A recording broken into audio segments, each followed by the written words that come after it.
Ladies and gentlemen, participants, I'm delighted to present our next moderator. Dr. Neta Lipman is the director of the New School for the Environment at Tel Aviv University. Her prior position was the deputy director who was in charge, amongst other things, for climate adaptation resilience at the Israel Ministry of Environmental Protection. She has a PhD in political science. She has been head of the leading NGO in Israel that deals with environment and science. And we're delighted that she's amongst the delegation. So Neta, you have the panel to moderate.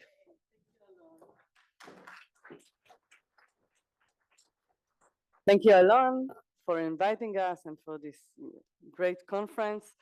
And as Alon said, now I'm the director of the new environmental school in Tel Aviv University, but my previous job was the deputy director of the general manager of the natural resource and climate resilience in Israel, which was yet to be born. It was only established in 2022. And the first thing we've done with the help of the Minister Tamar Zandberg and the CEO of the office, Galit Cohen, both of them are here, was to put up the first resilience program in cities of planting trees. Now we had two missions ahead of us. First, building those programs and working with the municipalities, and the other is learning about what's going on in the world and how can we be aspiration by that. And we took some lessons from the Los Angeles work, so I'm very happy to have you guys with us today and to kind of close the circle. And the other thing is many things happening in Israel. When the government started working, we looked behind and we saw Tel Aviv started like well ahead of us, way ahead of us, and we need to catch up with what the municipality of Tel Aviv is doing. So this is a little bit what we're going to talk about in this panel in this next hour. We're going to have scientists and people from the municipality of Tel Aviv and from LA talking about the challenges of planting trees. But beforehand, and because we are science-based people and activists and located now in this great university, we'll start up with a short presentation of Leeor Carasso, a PhD student in the School of Policy and Social Studies in Tel Aviv University, and she will present the evidence base of the academic literature on how elevated temperature influence individuals to engage in more extreme behavior, which is a very delicate sentence to say crime. So Leeor, the floor is yours, and thank you so much for coming here.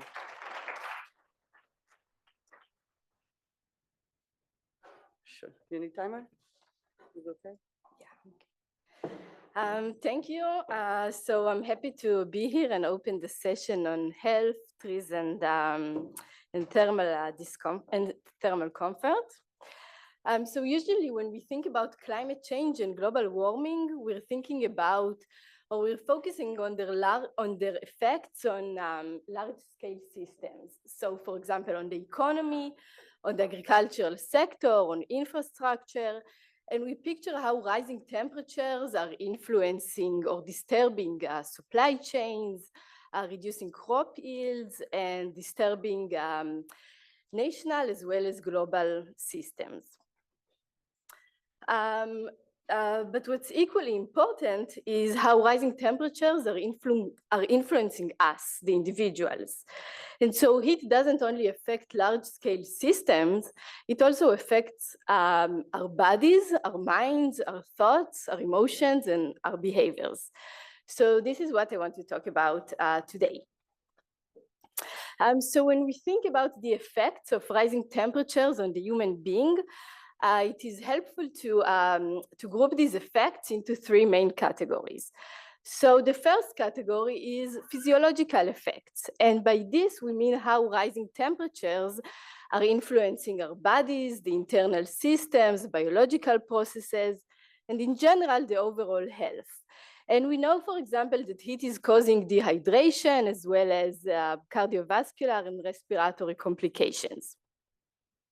The second category is cognitive performance. And here we're referring to how rising temperatures are impairing functions such as decision-making, problem-solving, concentration, focus, and more. And this has been shown both in lab conditions as well as in real-world conditions. And finally, the third category is psychological effects. And here we're looking at the effects on emotions, on mood, which are causing anxiety, depression, and etc. Okay, so I want to start by giving some key findings from the literature. So first, when we're looking at the physiological effects, which is something most of us know, there's a documented correlation between rising temperatures and increased mortality and increased morbidity.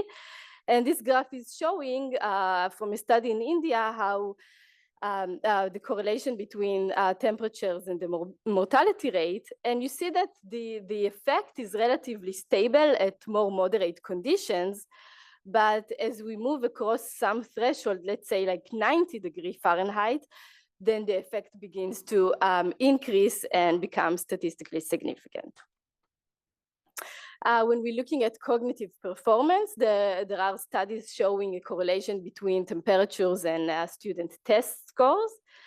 And this is what you see in this graph. And again, similar to the graph before, then the main effect begins at more extreme conditions. So say above a threshold of 25 degrees, then we see a negative correlation between students' math scores and temperatures. There's also an interesting study which shows that heat is influencing judicial decision making.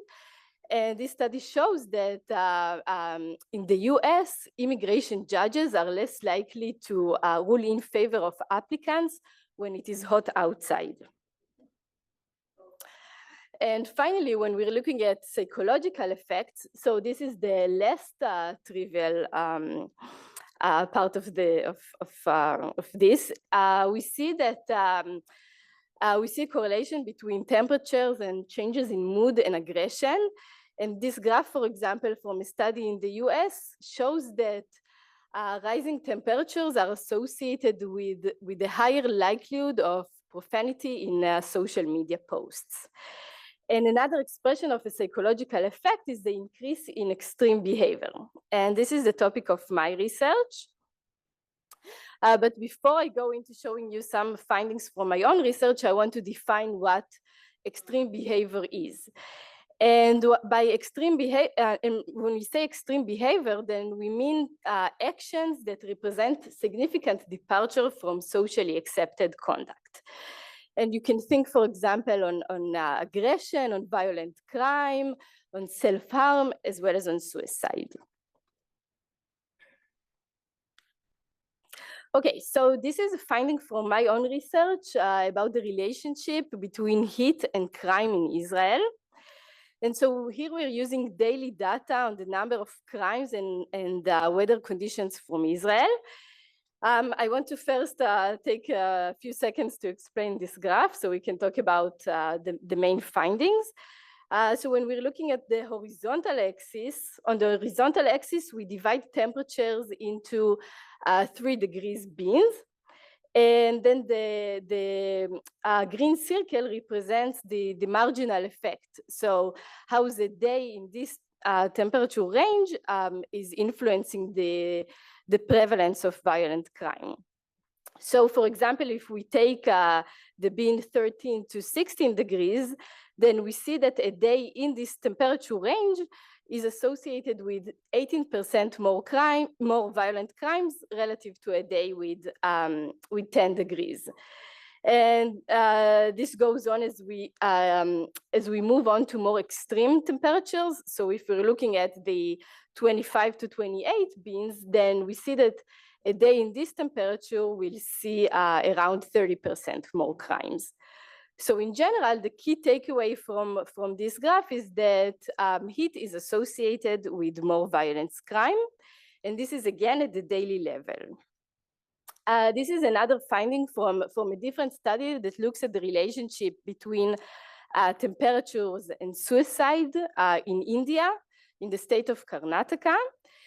And the graph is to be interpreted in the same way as the previous graph. So we see here, for example, that when the daily temperature is between 29 to 31, then we expect to see 10% more suicides relative to a day with 25 degrees. And so you see that the line connecting all the marginal effects, so all the black dots, is roughly monotonic and increasing. And we calculate that on average, each additional degree Celsius is associated with 1.2% increase in suicides, again at the daily level.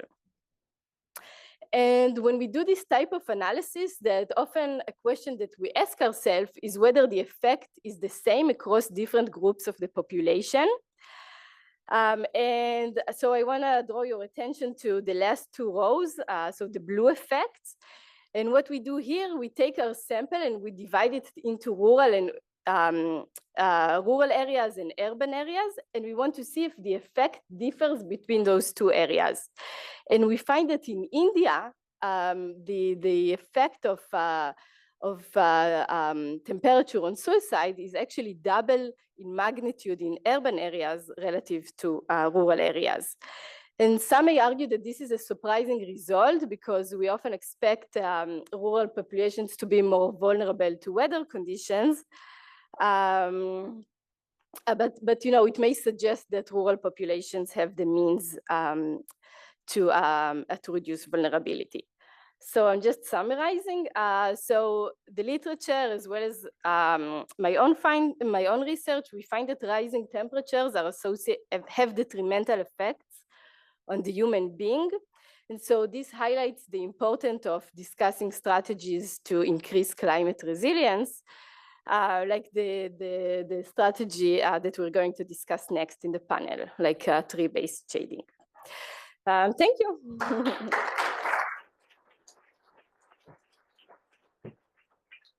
Right on time. Thank you so much, Leeor. And now for our panelists, I'm gonna call them one by one. Eitan Ben-Ami is the director of the Environmental Sustainability Authority at the Tel Aviv-Yafo Municipality. I'm sure I saw him before. Here he is. Rachel Malarich serves as a city forester officer at Los Angeles Public Works. And Professor David Pearlmutter is an expert in desert agriculture and urban thermal comfort in Ben-Gurion University. And last but not least, of course, Marta Segura is the Los Angeles Chief Heat Officer and Director of the Climate Emergency Mobilizing Office in the city of Los Angeles. Thank you so much for joining us. Eitan, are you taking notes? They have an office for climate change and for heat. So thank you so much for joining us for this panel. And I'm going to start with you, Marta. Since we came a long way from Israel and Tel Aviv, by all means, how does your day look and what is the role of Chief Heat Officer in the city of Los Angeles? Yeah, I'd like to start by giving a little bit of context. I'm the first Chief Heat Officer for the city of LA. So when the office was established in 2022, at least the role was established in 2022, the first thing I had to do was build the office, right? And get my staff and create a vision. But the objective of the office is to have citywide strategies that mitigate heat, adapt to heat, and build public awareness. Because the current system that we have just was, as a result of the data that we saw from the UCLA heat risk maps, we realized that there was disproportionate injury and death in low-income communities, right? And that rate of injury and death in low-income communities and across Los Angeles was just an unacceptable number to the city council. And that's why I think they thought, well, we need to do something that we're not already doing. We needed to keep a closer eye on this primary climate hazard for the city of Los Angeles. And so the heat risk mapping was the first step, but the heat action plan was the second step. So now we have a framework for that heat action plan. Fortunately, we just received a grant from the state of California to complete the heat action and resilience plan. And since it's a citywide interdepartmental plan for strategies to adapt to extreme heat, including infrastructure, public works, public awareness, like I said earlier, but trees and nature-based solutions are a really primary goal of that. I think that the reason roles like mine and Rachel's exists is so that these objectives can have an advocate internally within the city that has access to the city council, that has access to the mayor's office and to the community. Because I see our office as navigating community voices, community priorities, community strategies for ensuring that we are powerfully engaging in the strategies that are most needed, right? Because as the speakers mentioned earlier, without community involvement, without community participation, some of these strategies will just fail. But when you have community participation, at least in Los Angeles, the strategies tend to have a bigger level of success. So the role of the chief heat officer is kind of broad and wide. I would say we do more public policy influencing internally in the city, and the creation of the heat action and resilience plan is our first step in solidifying those strategies for the city of LA. And in fact, our plan is expected to be the blueprint for the rest of the state of California. Wow. And I'd like to add that the state has an extreme heat program, and we are closely following their framework, but have added elements of our own to that heat action and resilience plan. Wow, very impressive. Thank you so much. And now to you, Tel Aviv Municipality, Eitan. What unique challenges do you face in expanding tree cover in the dense and warming city like Tel Aviv? Not that LA is less warm, but it is very dense, your city. Okay, thank you. First, I would like that in Tel Aviv also they will call me chief. I can start with that. But not yet. Tel Aviv is actually now a construction site in many parts of the city. A little late, but we are building the light train, not we, the government. And beside that, we're doing a very big renewal program in the city, taking down old homes and building them in new codes. And we have probably over 1,000 construction sites in Tel Aviv. The problem for the trees is that now is if they want to build the light train, then the trees are gone. And we lost many trees. And the problem is that also because it's a government program, they don't ask us. They can just come and they do whatever they want. So we felt that we have to do some dramatic step on the other side. And actually we took few steps. One of them was decision by the mayor that by the year 2030, we will plant 100,000 new trees in Tel Aviv. And we're able to change the way they plant them. Instead of planting just, the planting trees for many years was like the last in the chain of every project. If there was another a place that, they will put a tree there and a tree there, but they never look for the habitat. They put the tree and then after 2 years, it's still a stick. Nothing, it cannot grow. It doesn't have any connection to the ground, etc. So we had to make a major change, and I'm very happy to say that we did it. And the department that take care of that was, they needed to make a change from planting like maybe 1,000 or 1,500 trees a year without any methods. Now they have to plant almost 10,000. And they have to make the trees are bigger. They have to make a habitat that will sustain them and that will be able to grow. They will have to put them in places where they actually put shade. And they made this change. We already planted more than 35,000 trees. We have a ceremony every year. We bring the mayor and tell him, listen, we fulfill your obligation, 10,000, 20,000, 30,000. And we're doing that. The second thing is a job that also, like you, I'm not doing all the jobs that has to do with the sustainability. You have to collaborate with everybody almost in the municipality. So the collaboration also with the city architect office and everything. Now, for example, if they want to plan a house, they will have to come first to the site to see what is in the site, because they used to just see what's in the blueprint, and they place the building, whatever, and then they came and they say that the tree is on the left side where they planned the going down to the parking, and they have to knock it down. So now they have to come first, look at the site and try to leave as many trees as they can. They have to leave the underground, cannot go all the way to the walkway. It has to take a glitch of like 1 meter.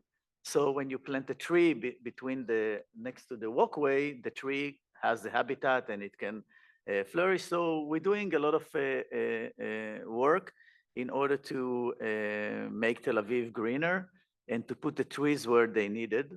And after that, maybe I'll talk about the community work that we're doing with that, because it's not only departments of the municipality that are doing it, we're also doing it with citizens, but that maybe after that. Yeah, and this is what Marta also said about public awareness that her division is working with. So we'll come back for that later on. Rachel, well, how is tree planting prioritized across LA neighborhoods, practically in undeserved areas? And when you choose to plant trees, how do you select the special trees that you do? Well, I'll start also with some context. My role is also relatively new at the city. It was a new position started in 2019. It had been originally identified in 1993, and I wouldn't have been able to take the job at that point in time. A need for coordination. How do we have all the activities the city is taking toward trees leading to a centralized goal? So again, similarly, I do a lot of interdepartmental coordination and elevating of community concerns and voices. But before we talk about planting, and there are no new problems. We are dealing with very similar issues to what was just described. You cannot outplant bad policy. That's not my quote. It's Matthew Wells, the forester for Santa Monica, but I'm taking it because it captures the problem. Yes. In what I've spent a lot of time doing, because lots of people like to set a tree planting goal, which is good, except if you don't have the metrics of what kind of shade do you want from those trees. They can all be small and you can reach the goal. Small stature trees, because trees are not all equal. Some of them grow like the redwoods, super tall. Other of them are only going to get 20 feet tall and are more decorative in terms of cooling, right? But if you're counting 100,000 without other metrics, you could get there much more easily by planting the crepe myrtle or other small stature tree, but you aren't cooling the area. So the little bit on tree planting goals without metrics that mean something to me as an arborist and urban forester and to our communities in terms of cooling. But we also have to be investing not just in planting, but in the maintenance of those trees over time, because they're next to roadways and buildings that they could fall on. And in the forest, if they fall down, they decay in place and they don't damage anything, or they damage things, but it's part of a natural system. So we have to be maintaining them. We also need to be preserving them, as you talked about with your building. How can we make sure that when we're building new buildings, when we're building new infrastructure, that we're retaining trees, because you cannot replace it. It takes 30 years, 50 years for a tree to get to the size where it's doing the real work. It's the only piece of our infrastructure that increases in value over time. So planting, maintenance, preservation, and engagement. And on the engagement side, it's twofold. One is I need to hear from the community what their priorities are for planting. What is for me, I think it's about heat, but they may have other concerns around planting. What's important to them about the trees in their community. And then also educating them on why we're doing trees. They are not decorative. This is an area that didn't historically have trees. Los Angeles, most of the region had tall shrubs, chaparral. And so we're using trees in an urban area for urban issues. And so if we're not having that two-way communication, this is why we're putting trees here, and let's hear what's important to you regarding the urban forest, we're ultimately not successful. I don't want to plant unless I'm doing all four of those things, because then we just are investing and not getting anywhere. So to the question of where we plant, I'll just say quickly that the University of Southern California has an urban trees initiative where they paired us with researchers. I get to be the urban forester. They get to be the earth science, spatial science, landscape architecture, and we kind of get together like a jazz band, all playing our different instruments.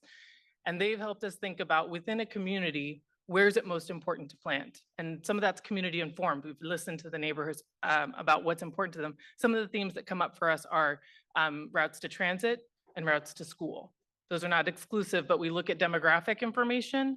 Where are the vulnerable populations within a community? And then what are the corridors that are most important to them? And then UCLA has been a partner as well. A group called the Urban Forest Equity Collective has helped us think through in a city that is 500 square miles, so large, many distinct and unique neighborhoods.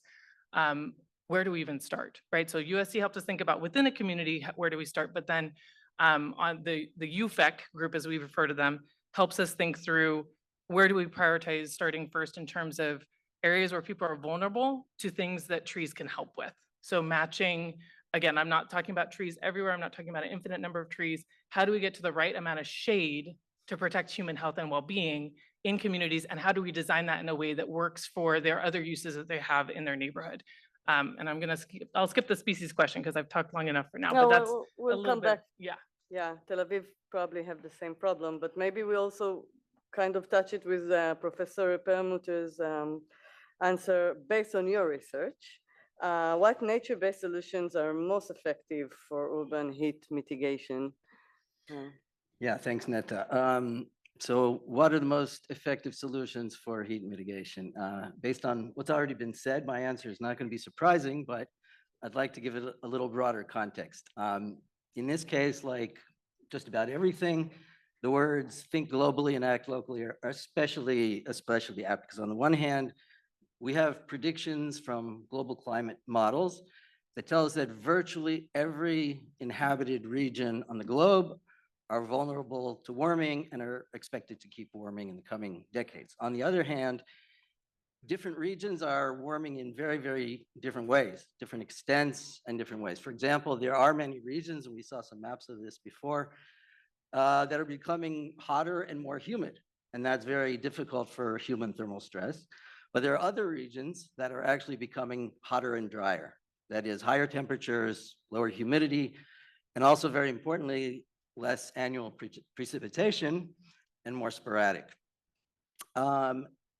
So what are those regions? If we look at the map of the world, we see very, very prominently that one of those regions is the Mediterranean basin. That is Southern Europe, North Africa, much of the Middle East, and of course, Tel Aviv on the coastal plain of Israel. And another of those regions is the American Southwest through Mexico, and that could very well include Southern California and LA. So we could imagine a future scenario in the coming decades where Tel Aviv actually looks more like or feels more like Beersheba or the Negev Desert, where I'm from, and Los Angeles could feel more like West Texas, where I actually grew up. Wow. So this aridity is kind of a double-edged sword, because on the one hand, nature-based solutions, right, called green infrastructure, is just that much more effective in hot, dry regions. So obviously it needs to be prioritized. On the other hand, as we've heard extensively already today, that the water needed for that green infrastructure is going to become more scarce and more expensive. So what are we really looking for? We're looking for solutions that are more efficient. Came up with a term, cooling efficiency, some years ago and measured it quantitatively. Essentially mean maximizing the benefit for reducing human thermal stress, and what is the cost in terms of water, use of water and other resources. And from all of our research over at least 30 years, it's very clear that there are no other solutions more efficient than what we can encapsulate in one word, and that word is shade. When we talk about shade, we're not talking about necessarily dramatically changing the air temperature or the humidity or even the flow of air. We're talking about dramatically reducing the radiative temperature, which is what we as people feel. So we talk about shade trees, right? What we mean by shade trees is not these tall, skinny palm trees. We're not talking about shrubs and bushes. We're certainly not talking about expansive grass lawns. We're talking about healthy, vibrant, and well-adapted and dense and broad canopy trees that are appropriate for the area. And they don't just shade us as pedestrians, they shade the ground surface and neutralize those surfaces as a source of heat. And that's the main way that they cool the city. No. Come back later. If you have another, like, we can now ask the good people of Tel Aviv and LA, how do they work with the community to ask them what kind of trees do you choose to plant, and how do the municipality work with, and then we go back to your research and what are the best solution. Marta, do you want to take this one? Sure. Actually, I want to share that when I first started working with the community, they didn't necessarily prioritize extreme heat as their main climate hazard. We had to build awareness and education that extreme heat does affect their communities more, does create more injuries and hospitalizations and deaths where there's already pollution, where there's already pre-existing health conditions. So in this scenario, they were climate advocates already, environmental justice advocates, but they did not know that extreme heat was going to be the issue and has been the issue that most harms them. But once we connected the dots, they became advocates for extreme heat and shade equity, which is what, I think I learned that term from Rachel. I'm gonna credit you. So now these communities are talking about shade equity, about tree canopy, and about being involved in the process of identifying which areas are a priority for them. So, those of you who already work with community, it's no surprise, it comes with a burden as well, because once you start engaging with community, they can make requests and demands that make total and complete sense. But cities move slowly, bureaucracy moves slowly, funding is scarce. So you have to create a very good bond with your community and communication to help them see how difficult it is, but also to help them see the things that have already been accomplished, right? And that's why I think community engagement is so critical, because they have to see progress. And both Rachel and I work that way. We're transparent with the community. We make sure the community understands what we're working on. And when we're not working on something, we're also honest with them about that so that that trust can be continued. But I think it's critically important for all communities across the city of Los Angeles, whether in the vulnerable community or a wealthy community, to see eye to eye.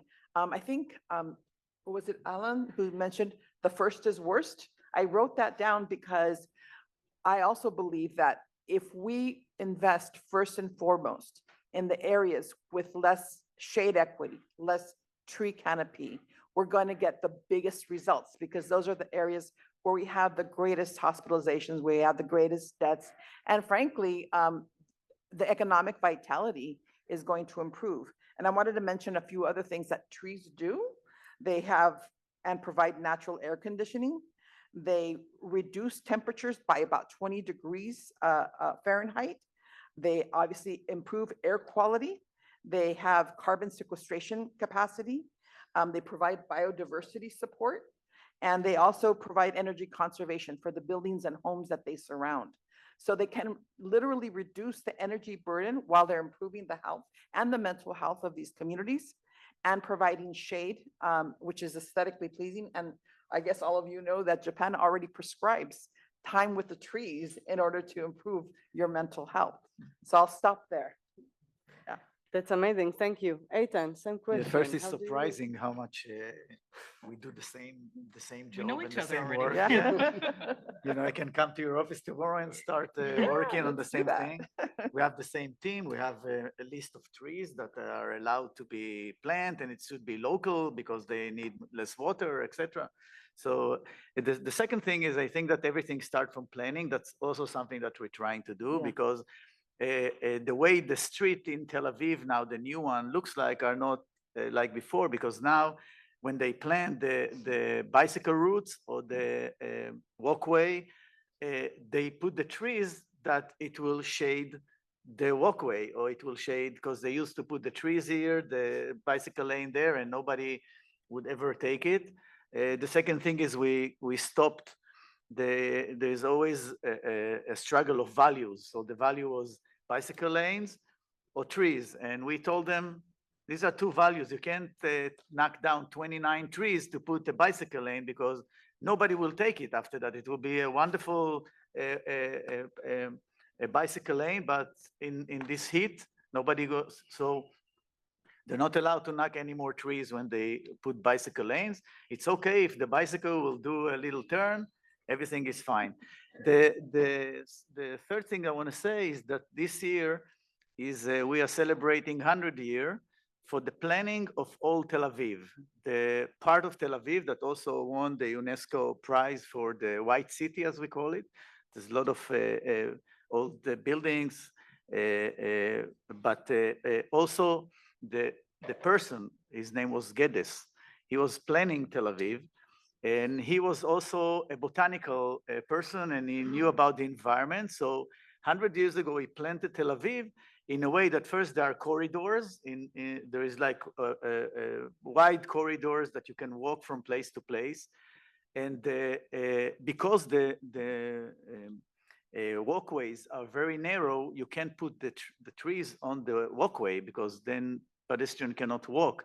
So he planted the trees in the private garden, so it will shade the walkway. And now, 100 years after that, in our goal to plant all these trees, we go from community to community, and we're not only asking the residents where they want the tree on the way to school or etc., but we also ask them, please plant a tree on your yard, so it will shade the walkway for everybody else. And we're working from neighborhood to neighborhood, and we, of course, go first to the schools. We do like a lot of programs before, and then we give away probably between 200 to 400 trees in every time. It's a big celebration, and we give them instruction. We give them mostly fruit trees, so they will also benefit from after that from lemons or oranges or other things that they can grow.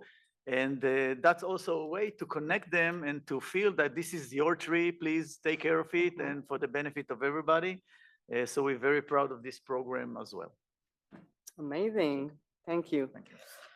Rachel, can you touch a little bit about the working with the community and also about how you choose or instruct the people what tree to plant and how to do it, like your daily work with the people in the neighborhoods? Yeah, and I hope in 10 years I can share similar success to what I hear happening in Tel Aviv, because again, the building going all the way out to the sidewalk, the not having enough room for the tree, these are things that we are also, again, really struggling with. And again, it goes back to the point of how do I have our engineers and planners not think of it as an afterthought, put it wherever it fits at the end, but again, have a design metric that makes sense that then they can incorporate. I say 30%, 50% of the pedestrian area should be shaded. Those are not numbers I have yet, but those are kind of what we're trying to push towards, is a little bit of better metrics. And mostly what I'm doing right now is elevating the trade-off. We design it this way, we will not have shade, it will be hot. And you've already apparently convinced people. Everybody knows the value of trees, but for some reason, they aren't regulatorily, we don't have regulations that require us to have certain levels of X, Y, and Z, and so they're not funded when we have a tight budget. But anyways, tree species. When I started in the role, every reporter wanted me to tell folks what we should be planting in LA. My answer was always, I haven't seen your space. Yeah. I don't know how much space we have. I don't know what kind of soil. I don't know proximity to the ocean. Are you in the valley? What's going on in the space? What are the concerns of the person who lives there? And so it is really site specific. Everybody wants to make it simpler or say, well, that one's really cute. I like the way it looks. I'm going to plant it here. This is a living thing that's going to grow very large over time. So a lot of it is this dialogue first about the conditions. Where are we planting it? And in LA, we have many different small microclimate areas, right? So it's not just a uniform, area. We have several different types of conditions that we're planting in. And then there are those community concerns. Some are really worried about the sidewalks that are uplifted by ficus. So it's like a skateboard ramp that then their grandmother can't get over with her walker. And so because they planted trees that are very cool. Honestly, if you stand underneath them, it's very pleasant, but they've damaged the infrastructure. So they want something that's small that's not going to uplift the sidewalks. So we have all these trade-offs that we're talking about and having that dialogue about their tree story, whether it's positive because they had a fruit tree in the backyard that they remember picking fruit from and having that, or this, again, image of an elderly relative that can't pass down the sidewalk or having to walk into the street because the sidewalk is so bad. So it's those components. And then on the climate change side, we're a host for a climate ready tree study that's being done by the U.S. Forest Service. We have some tree species that are being monitored over a 20-year period that were identified as potentially having future suitability. And then there's also research being done by some of our colleagues across the state. One of them I kind of refer to as the phone a friend. So if you look at what the climate of your city is, and then what the projected climate is, I don't think that West Texas is the one that we've identified as our adjacent one, but calling that urban forester and saying, what's on your species list? And seeing if there's any trees that are on both lists that are still doing well in both communities, and then hearing their concerns and the kinds of pest and disease issues they have with them, but learning about which plants are performing well there. So those are some of the things that we're looking at and kind of exploring. It's an ongoing topic. And then in LA, we have a lot of conversation about our native plants. We live in a really important area, an important ecosystem, and we do want to use natives, but in the right place where they can succeed and be healthy. And so that's kind of an ongoing tension that we have to deal with, because some of those ranges of those plants are also going to change. Some of them are not doing well further south from us, and we know as the temperature continues to go up, that might be the same in our case, but it's complicated, right? So those are some of the considerations we're taking into account. So Neta, I want to- yeah, Sorry. I think both of us want to say something really brief. Sure. Take the mic. Okay, I forgot to mention our 4th annual heat relief campaign. It is now in 15 different languages. I think we speak over 100 languages in Los Angeles. So we Wow. picked the top 15. We have public service announcements on the buses, on the bus shelters. We contract and subcontract with nonprofit organizations across the city to share this information with other residents, because what's different about the heat season or summers now is that these heat waves are more frequent. They're more of longer duration and they're hotter. We're breaking records every year in Los Angeles, and the entire region is going to be breaking records probably this heat season, if not every season after this. So we have to help people understand it's not just the regular summer that you're dealing with, or your grandmother's summer that you're dealing with. You're dealing with killer summers that if you don't take the proper precautions with your family, with yourself, especially in these communities that have vulnerabilities, no air conditioning, like 30% of Los Angeles does not have air conditioning because these buildings were just not built with air conditioners since our temperatures were not ever this high.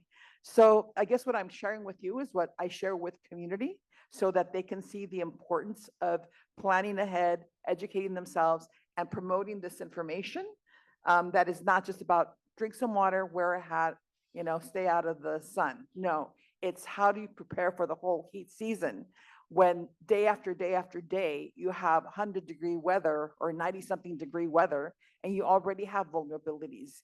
You have asthma, you have cardiovascular disease, you're pregnant. All of these pre-existing health conditions and more make us all more vulnerable to extreme heat. And I think that was the click, the connection with community, because they saw how important it was for their community, for their families, and engaging them and paying them actually to help you as nonprofit organizations distribute that information makes it a lot more eminent and important for their communities as well. Yeah, what I wanted to say is the similarity to what you said about you want to ask them where is the yard, what you have the soil. I have a young girl, a young worker. She's in charge of that, and I like sometimes to listen to how she talked to the residents, and they have to send her a picture. Where exactly do you want it? And sometimes she tells them, you cannot have a tree. This yard is not. She's starting to argue with them. The thing is really not to do greenwash. Is really to find the right spot and the right people to take these trees, and not only to say we hand out, I don't know, 200, 300, but she's really checking into it. She's doing, after that, she's going from the neighborhood to see if how they did it. They send their picture back. So it's a whole relationship. Because they don't remember that they pushed you for the tree when it's causing a problem in 10 years. You gave me this tree. Why you gotta Yeah. cut it off now, Yeah, I right? know. It's broken. David, your take for it? And also, like, as Marta said, like, streets are getting very hot. When we chose trees as a solution, do we have like a limit of how much Yeah, trees can cool definitely. our cities? Before that, I'd like to say one thing, which is that urban shade should be seen as a public good. We keep hearing these dilemmas. Yeah. There's a journalist, Sam Block, who's written very persuasively about this in the context of LA, and he has a new book coming out. And I think this shift, there's really a shift in approach that shade is an urban asset and should be right, just like clean air and clean water. That's the world we are entering right now. But still is the problem, how do you actually do that? And Marta, you mentioned that you have limitations, you have budget limitations and all other kinds, and you have to prioritize. And you get the most bang for your buck by planting trees where they're most needed. How do you know where they're most needed? So an example of what we've been doing, my colleague Or Alexandrovich at the Technion and we recently developed a digital platform which allows us to map the entire city block by block in terms of solar exposure and heat stress. So far, we've mapped Tel Aviv and several dozen other cities in Israel, and we're hoping that the tool will be used more. It was part of a project funded by the Israel Science Foundation, and we worked very closely with the Tel Aviv Municipality. Boaz is here. I think Noga is going to talk a little bit about it also tomorrow in her speech about the maps. Yeah. Okay. Yeah, so the only thing I wanted to say is that these maps give the current situation, right? Sort of a snapshot. What I think is especially useful is that these maps can be very easily, very quickly updated because the situation is dynamic. And we have to think not just about tree planting, but mention tree maintenance and keeping trees healthy and planning for an uncertain future. So. And I agree that trees should be something that's seen as for the public good, and I'm trying to figure out where in the city's governance structure to put language that says that. We acknowledge that as infrastructure, but again, when we talk about right-of-way space, because you can map the areas that are the hottest, the challenge for me, and again, part of I'm enjoying my job, but it is challenging, is major capital projects are needed to change space, to configure it so the tree has available space to grow and do its thing and provide the right kind of shade there. And that, again, to Marta's point, takes a long time. I did a project, because before I came to the city, I did tree planting with nonprofits for 12 years. And in one community, 3 square miles, surrounded by industrial areas, we were gonna plant every available street location. They were all 4 feet wide. You cannot plant a big tree there. And even if I planted all the trees that we found locations for, there was one block that was between the main thoroughfare with the grocery stores and the schools. You go there every afternoon, you see moms with umbrellas walking their kids to and from schools. There is no space for a tree. Multifamily buildings to the curb, and then immediately sidewalk and parking.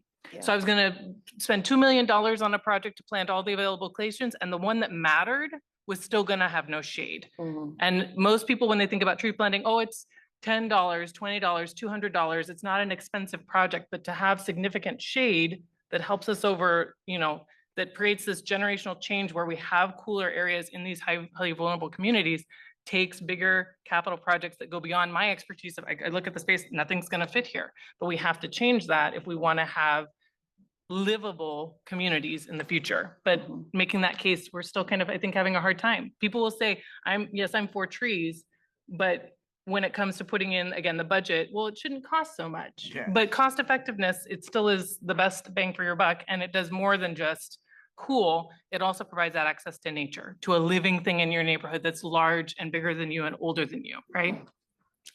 It also filters pollutants. It Right, has right. many knock-on effects. Mhm. But as far as this dilemma goes, one of the strategies that I don't know if it's been implemented in Los Angeles, but it requires developers, if there's a net loss in canopy cover within their project site, they're required to invest in tree planting in some other site. It's not ideal, but it helps. It's probably better than any legal mechanism have in place if. We have something don't have similar, any. but I'm trying to find ways to make it broader because the actual challenge for us is that we have a 17 to 19-year trimming cycle when industry standards would say every 5 to 7 years, I'm going to check and do structural pruning on a tree. But everybody wants to pay for tree planting. You can get federal grants or state grants. I mean, those funds come and go, but none of those other sources can pay for the maintenance. And so that's been one of the cases we've been making is how do we make it so those urban forest funds from a development project then get converted to something that actually is about urban forest health rather than just tree Mhm. planting specifically. Yeah, and it wasn't only until recently that we were able to have Metro and the city of LA recognize that palm trees were not an adequate replacement for tree canopy. it's a And in symbol of the fact, they're city, not what can you trees, do? right? They're Yeah. really grass. Yeah. If you look up their species, they're grass. They're not trees, And a so. banana tree, yeah. Our mayor likes them. So that in mind, what are the biggest political, economical, technological barrier you guys are handling? You can each choose one, and if you can give an example how you overcome it, that would may send us to lunch even more inspired than we already are. I'm gonna take the easy route. You will? And say that the federal government, lack of funding for states and cities for any climate resilience issues is going to be a limiting factor for the foreseeable future. Fortunately, California passed a climate bond. So there's currently $10 billion being distributed across the state for climate resilience. 500 million of that is for extreme heat, or 450 million of that is for extreme heat. So that's what gives me hope, right? That at least California had the foresight to have this climate bond where we can continue to make some progress in our climate resilience projects with support from the state of California. And so, but like Rachel, you know, cities aren't used to looking at tree canopy and shade equity and planning in advance and including it in their accounting and in their budgeting and in their risk management. So there has to be an equal emphasis on changing how we prioritize our budget and looking at trees as an asset and a public good and infrastructure so that we can have those maintenance funds and those long-term care of trees so that they can make it to where they are providing that public good for all, right? So I think internally in the city, most of us are still figuring out what governance structure works best for accountability. Climate action plans have failed because 75% of them don't have accountability systems. When I finalize my heat action and resilience plan, it's going to have an accountability system. So there's long-term governance and long-term accountability. And that's the difference, I think, between a plan and an implementation. So it's going to be really key for all of us in the future. And having interdepartmental relationships and making sure that those departments know that you defer to them and respect them and their work is critical and you have their buy-in. Those relationships are also very important. I'll also say that the Mayor Bass has a climate cabinet overseen by Deputy Mayor Nancy Sudley. And that climate cabinet has an extreme heat group, nature-based solutions group, and others that empowers all of the leaders at the city to share and execute cross-departmental strategies. And I think that that's very effective because when you have the support of the mayor and your council within the city government, then that facilitates things. So I'll just leave it there. Wow, amazing. Eitan, what's your biggest barrier and how can you fight it? Barrier is, of course, it's budget, it's policies, but I think that I'm also optimistic because what we're doing is we're doing bottom up. We educate the community and we do a lot of work in schools that they want and demand things that from the policymakers. And on the other hand, we're working with the mayor and the CEO and all the other departments to start to fix the puzzle. So when the residents are raising questions and demands, somebody understand what they want. And we are the mediator. We do it with different departments. And I think that it's getting better and better each year. And people want to flow with success and with the public opinion. So if we'll do it strongly enough, it affects, the policymakers. Definitely. Rachel. Well, I've already kind of shared mine, but I'll add one other thing that I think it's important to know is, again, climate change is we're gonna have these increased periods of drought. We also have an increased likelihood of additional pest and disease that will be impacting trees. And so on these maintenance fronts, I think in the drought in 2015, we had a lot of people, and the city included, we wanted to be leaders demonstrating, let's let our lawns and our parks go brown. But trees are long-term infrastructure, and even ones that are low water use grow in response to what's available in terms of water. So if they've had a lawn, they're like, I'm as big as I can be with a lawn. And if you turn off that water, they don't die right away. They die over a period of 4 years, or they get sick and are susceptible then to pest and disease. And so the challenge I would lay out from those kind of pieces, my colleague Carasso, who works on my team, she said one time, if the sewer system fails, things get terrible real quick, real gross, real terrible, real quick. If you don't do good urban forestry, things get terrible really slowly. And that's the problem, is that we don't have this instant, like, oh my gosh, I think it's similar with heat. The wildfire, it's seared in our minds. We see, and it was tragic, right? We have this wildfire that took people's homes and it's very visible. We all kind of get it. But in the summer, when we have these heat waves and people are in the hospital and dying, it doesn't have the same. So both trees and on the heat, it's not as visible, that impact that's being had to then motivate us to make some really significant changes. And so again, how can we avoid unintended consequences by, again, it was a good thing to turn off the water in the parks, but then we lost thousands of trees. Now, the next drought, we did a save our water and our trees and had modifications and allowed people to hand water their trees and educated them. And, we're making progress. But as these things continue to appear, and trees are a long-term asset that many people benefit from, how do you catch it early and convince everyone on board that you should make a pivot in order to save that one piece of the large city infrastructure puzzle? And I'll just say that Rachel's identifying tree species that are more resilient to drought, and you haven't mentioned that, so I want to make sure we said that. And we share the same problem.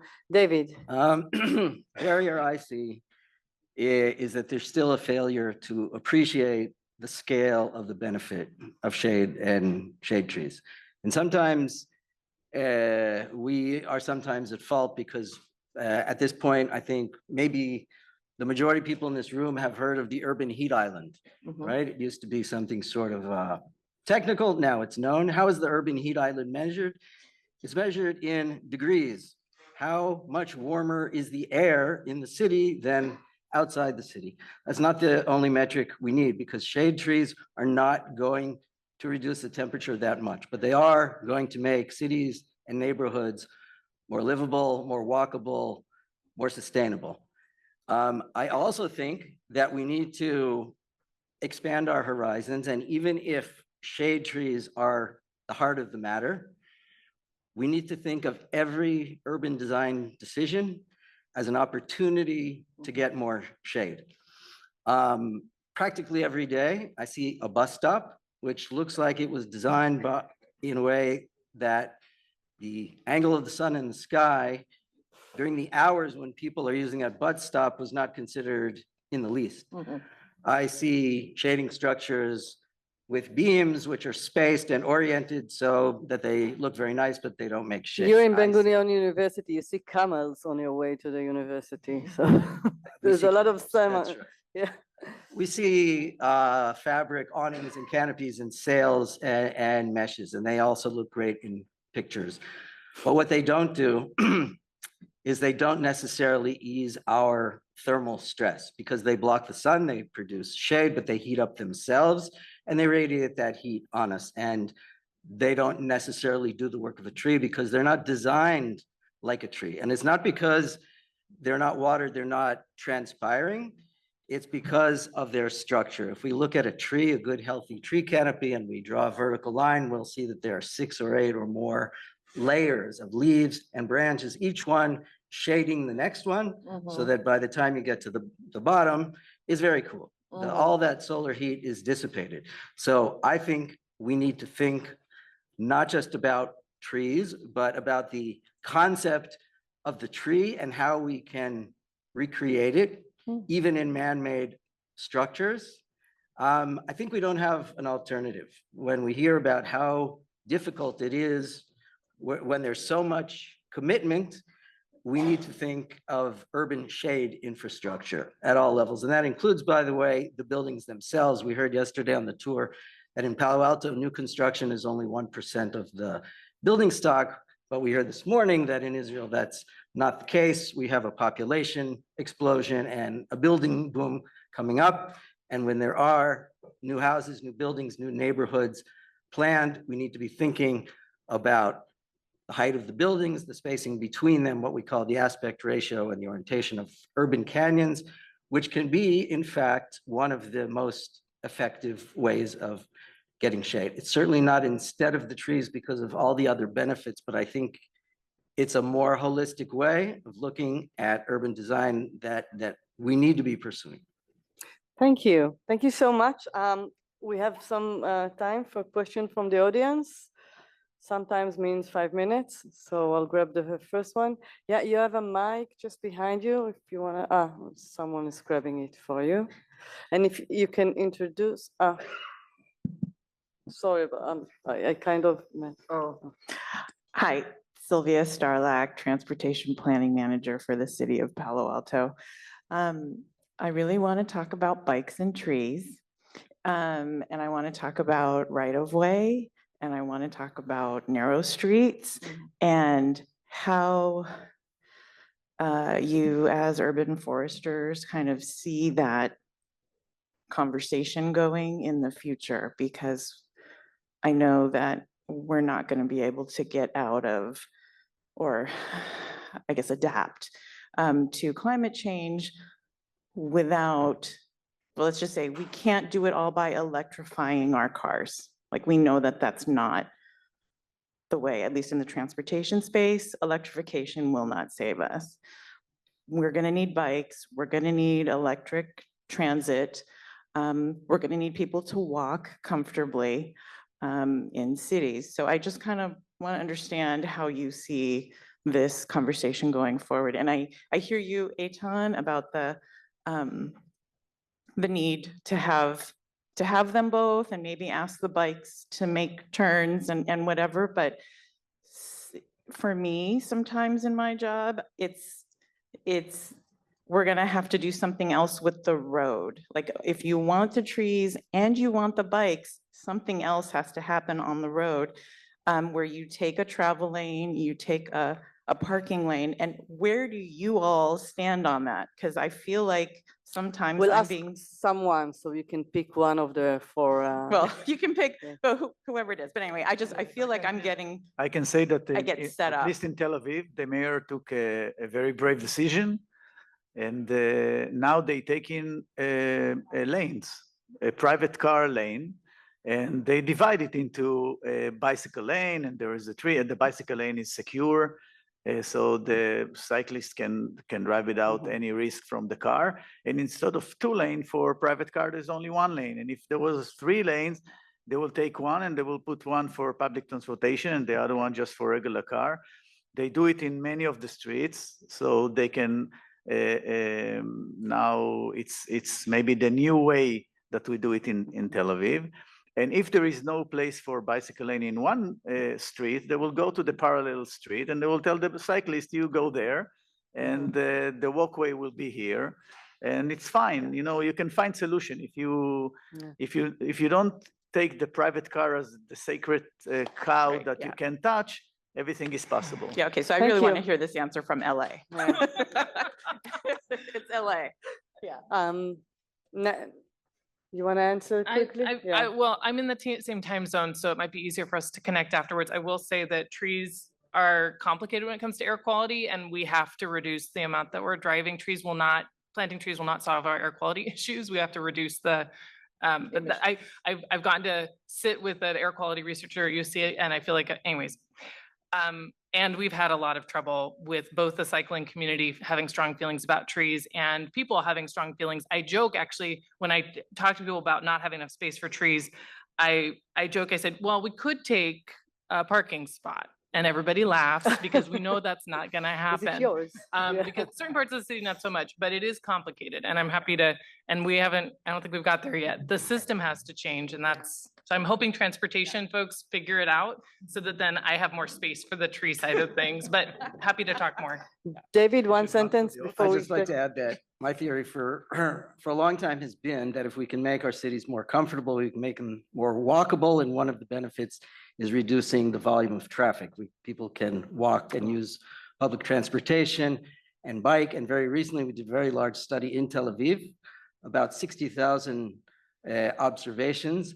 And we found that when we compare shaded and unshaded sidewalks or bike lanes, 70% of people will walk in the shade when it's available. And it was almost exactly the same proportion for bicyclers, and they're limited by where the bike lane is, but doesn't mean they don't need shade, and they'll be willing, we assume, to give up their air-conditioned vehicles and air-conditioned buildings for bicycles if the conditions are right. Thank you. And we're running out of time, so that's the last question and we'll wrap up. So I have a question that's also related to our last speaker, which is that my understanding is that trees also help with water retention, and whether that enters into the decision process at all. You want to take that, Rachel? Rachel, yeah. And I'm happy to have, the short component is the people that manage the water for the city, whether that be stormwater capture or water quality or what's coming through the tap, are not urban foresters. So, and frequently, and I'm not knocking them, we have different jobs, I don't understand some of their work. Trees do help slow spread sink rainwater. They can help alleviate in periods of flood if you have healthy soil, which is a whole other very complicated conversation in a city. So I think trees are absolutely fantastic for stormwater and for flood. And as one of the many pieces, it can't be the only, same thing. We gotta have multiple strategies for shade. We have multiple strategies for that. But when we're deciding how to build some of those systems, it's not an entity that those engineers or different kinds of technical experts understand. And so how they design them, again, I'm trying to influence the 40,000 employees that work for the city of LA, all of them to know like 2 or 3 things about trees. Larger species is better. You got to design the space to accommodate that. And we got to make sure that it's going to have good O&M operations and maintenance over time. So I think, yes, good for water, and they're worth the water we spend in a drought period to keep them alive, because a low water use tree still needs water in a drought. There's a big difference between no water and just some water in those time periods. And I think it's worth that investment because they help with the water infrastructure side. But that side of the equation, they're not always thinking about trees and design. Thank you. Thank you so much. Just one final word. We, some years ago, did a comparison between urban spaces with grass lawns and with combination of grass and shade trees. The combination of the grass and trees required less water, less irrigation, not more, but less, because the trees are also shading the grass and they're losing much of the water that they're guzzling. So trees are not just a net water user. Once they're established, they can be very efficient. Thank you so much, everyone. It's been amazing. And Alon, you take the mic from here.